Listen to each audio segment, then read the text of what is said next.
Alors ici, on va explorer les mystères des opérations avec la notation scientifique. Quand je dis les opérations, ben, je parle bien sûr d'additionner, soustraire, diviser et multiplier des nombres en notation scientifique. Nous sommes aux pages 9 et 10 dans le cahier bleu. Il est possible, je dis bien possible, que ce soit un enrichissement,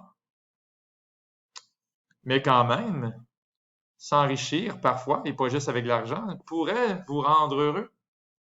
Alors allons-y avec quelques secrets pour additionner, soustraire, multiplier, diviser avec la notation scientifique. Alors, ce qu'il faut regarder d'abord avec l'addition et la soustraction, c'est on a des 10 à la quoi. Par exemple, ici, on a des 10 à la 7, des 10 à la 7. Ça s'additionne bien.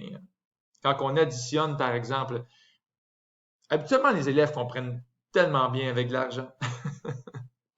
Quand j'additionne, par exemple, 3000 dollars et 2000 dollars, ben, personne ici va dire différemment que ben, ça fait 5000 dollars. Donc, ça s'additionne bien, 3000 et 2000. En fait, 3000, c'est 3 fois 10 à la 3. Et 2000, c'est 2 fois 10 à la 3. Et ça reste des 10 à la 3. Donc, ça fait 3 plus 2. Ici, ça va faire bien sûr 5. Et encore une fois, ça ne fait pas des 10 à la 6. Là. On est dans les milliers de dollars, comme dans 10 à la 3, avec des milliers de dollars, comme dans 10 à la 3. Et ça reste des milliers de dollars. Donc, 5000 dollars ou 5 fois 10 à la 3. Donc, ce que j'essaie de vous dire, c'est que pour additionner et soustraire, pour que ça fonctionne bien, il faut avoir la même partie exponentielle. Et c'est fantastique. Mon vieux prof de français disait c'était fantasmagorique. Parce qu'ici, on a bel et bien des 10 à la 7, des 10 à la 7. Alors, soyez pas surpris. On va donc pouvoir écrire ici, quelque part dans la réponse, fois 10 à la 7. Exactement comme ici, 10 à la 3, 10 à la 3, 10 à la 3. Alors, c'est ça le secret. Alors, je vais lire la phrase. Il faut exprimer les deux valeurs à l'aide de la même puissance de 10. Et ici, c'était déjà fait parce que c'était 10 à la 7 à chaque fois. Donc, finalement, on va avoir 1,3 et 7,2, ce qui va faire bien sûr 8,5 fois 10 à la 7. Donc, ça ici, c'était un cadeau parce qu'il n'y avait pas de transition à faire. Évidemment, ce ne sera pas toujours la même chose. Si je m'en vais un petit peu plus bas, on a des 10 à la 8 et des 10 à la 6. Il va falloir transformer quelqu'un ou quelque chose. On a vraiment ici le choix. Donc, je pourrais garder le 5,2 fois 10 à la 8 et à la place d'écrire 10 à la 6, je vais écrire 10 à la 8 pour la deuxième partie de l'addition. Donc, ça ne sera pas 4,7 fois 10 à la 6. Bien sûr, là, ici, j'ai augmenté la partie avec l'exposant. Je suis passé de 10 à la 6 à 10 à la 8. Bien, il va y avoir un prix à payer. Ça va être de diminuer la mantis. Au lieu d'écrire 4,7, il y a de bonnes chances que j'écrive 0,047. Et pourquoi j'ai fait ça? Ben, c'est tout simplement pour compenser.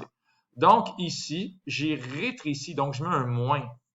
C'est 100 fois plus petit. Hein? On est passé de 4,7 à 0,047 parce que ici, c'est 100 fois plus grand. On a la même chose. Vraiment, je vous invite à méditer là-dessus. On a la même chose. Et là, en plus, on a des 10 à la 8. On est content.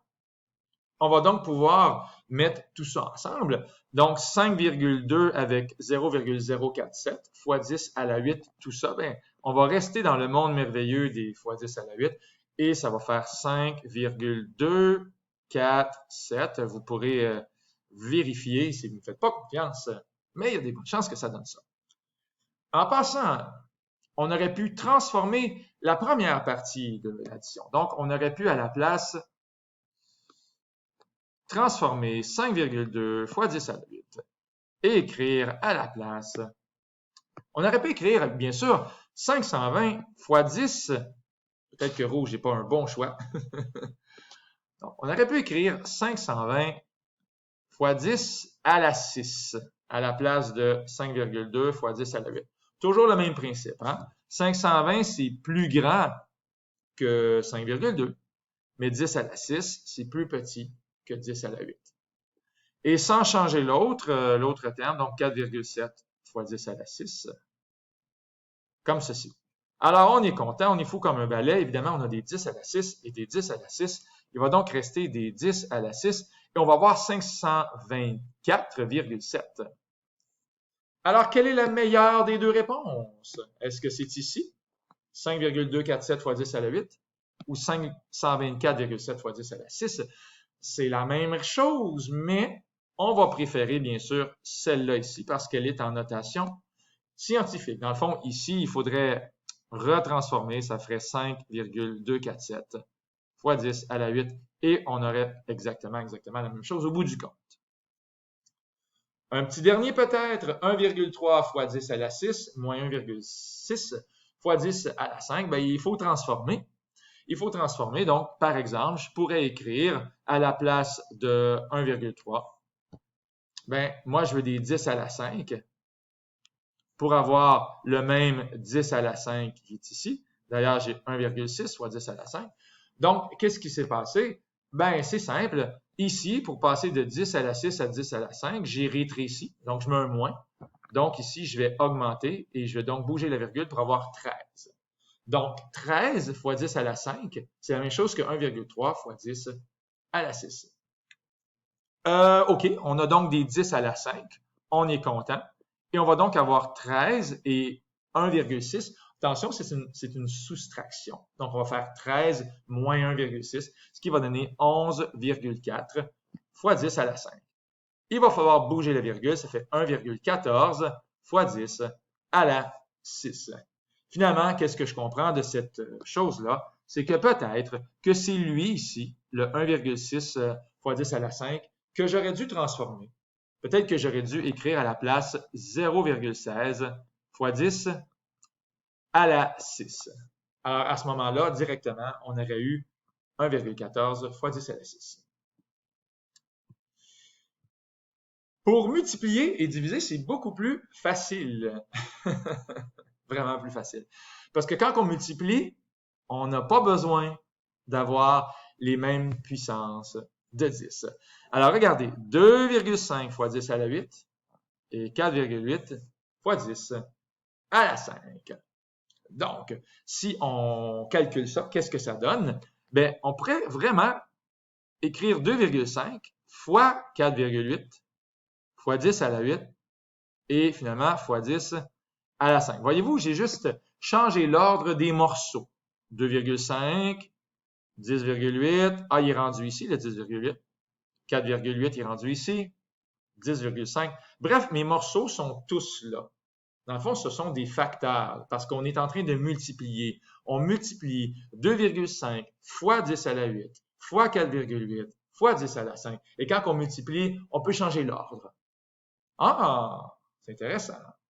Alors, ici, il suffit de faire 2,5 fois 4,8. Qu'est-ce que ça peut donner? Bien, je vais pitonner ça. 2,5 fois 4,8, ça fait 12. C'est quand même merveilleux. Ça fait 12. Et ici, 10 à la 8 fois 10 à la 5, il suffit d'additionner les exposants, ce qui va faire 10 à la 8 plus 5, donc 13. C'est vraiment aussi simple que ça. N'oubliez pas d'ajuster le résultat final. Au lieu d'écrire 12 fois 10 à la 13, on va plutôt écrire 1,2 fois 10 à la 14.